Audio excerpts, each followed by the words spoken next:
topic about religion ama khudbad ka hadlaysa diinteena waxaan in wada gaarsiin doona ardaygeena ah abdi mohamud hassan falyatafadal mashkuura.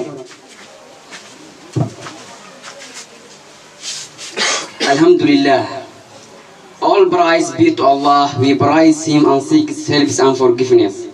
I seek refuge into Allah from the mischief of cursed Satan. To start with my topic, in the name of Allah, the most gracious and most merciful.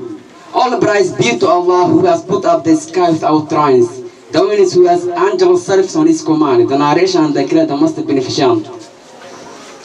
And I am greeting you the best Islamic greeting which is come from no one can touch and can read it. Assalamu alaikum wa rahmatullahi ta'ala wa barakatuh. The 114 chapters which consist of 6,666 verses in the Holy Quran. I would like to start with my topic. When we are Muslims, must always remind ourselves our religion. If we act on our religion, we can expect peace and stability. If we reject it to take the order of our religion, we will be in endless forever, and the doom is that Allah will banish us.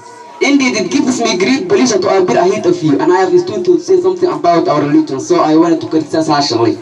The ones who are not committing evil sins, with what the religious already asked to call back the current boys. The rebelator like thief and murder in spite of the social. Some of them use drugs and some are accustomed to torturing the people by taking their booties and raping the women. You can see some of them slaughtering their sisters and wives. That's your sin, addict or sin. So may Allah give us help. So may Allah give us mercy and solve our problem. I want to conclude of my topic, few words about fornication. As we know, Allah prohibits many things such as slander, backbite, and adultery. But fornication seems to be one of the most hateful things near Allah. So let me comment on this briefly. Fornication is intercourse between unmarried persons according to God's Quran verse. وَلَا تَقْرَبُوا الزِّنَا إِنَّهُ كَانَ فَاحِشَةً وَسَاءَ سَبِيلًا. Fornication causes poverty and sickness. Allah will reward those who do good deeds in the hell, and Allah will punish those who do bad deeds in the paradise.